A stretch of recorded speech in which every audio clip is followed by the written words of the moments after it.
Now, what actually happened?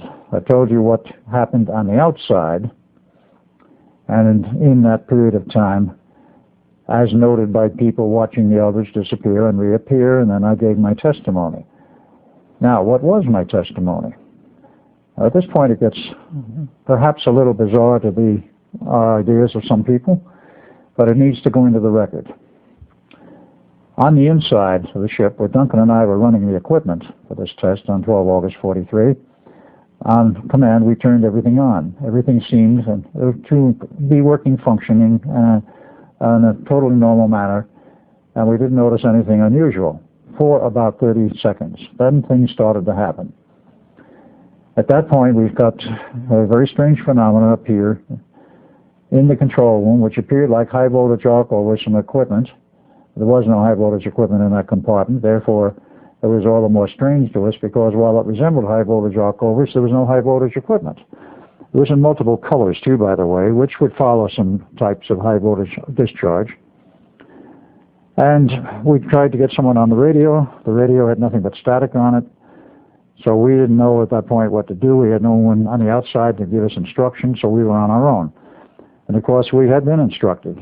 If you are on your own, if something goes wrong, it's up to you to make the judgments as to what to do. If you have to, shut the equipment down.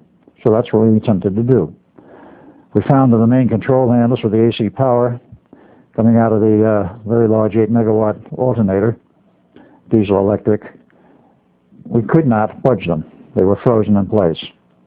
As conditions started to get worse and other conditions started to show, namely of the 3000 6L6 tubes which drove the field coils of the two alternators, the standard old-fashioned glass bulb type stand about this high.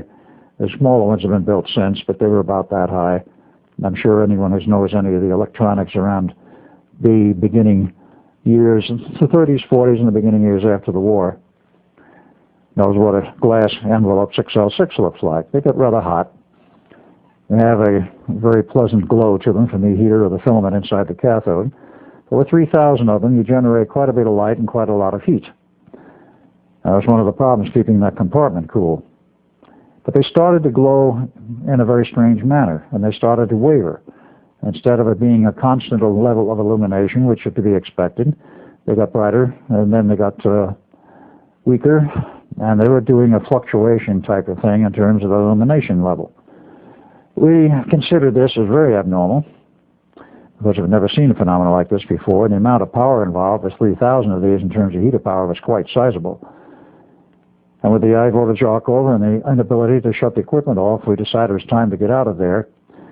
Ran out opened the bulkhead door, ran out on deck, saw sailors milling around, but again, did not see anything abnormal. We went for the railing. We both had the same idea at the same time. Let's jump overboard and swim ashore. There's nothing we can do. Everything appeared normal to the ship, up to the railing and slightly beyond. But a short distance beyond the railing, there was nothing but a solid gray fog. Well, we didn't think anything about that. We said, let's jump overboard, and we did. I mean, we didn't say this verbally. This was, shall we say, simultaneous mental thinking. We jumped overboard, and we never hit the water. We were good swimmers. We weren't worried about the height. Never hit the water. We started to fall. The sensation was like falling down an elevator shaft with no bottom. And down we went, and down we went. And suddenly, we were, shall we say, perhaps panic-stricken. We didn't have enough time to worry about being panic-stricken, but we were totally dismayed. We had not the slightest idea what was going on. We were more or less side by side. And this went on until what we estimate was about 2 minutes later. We arrived at a very strange location.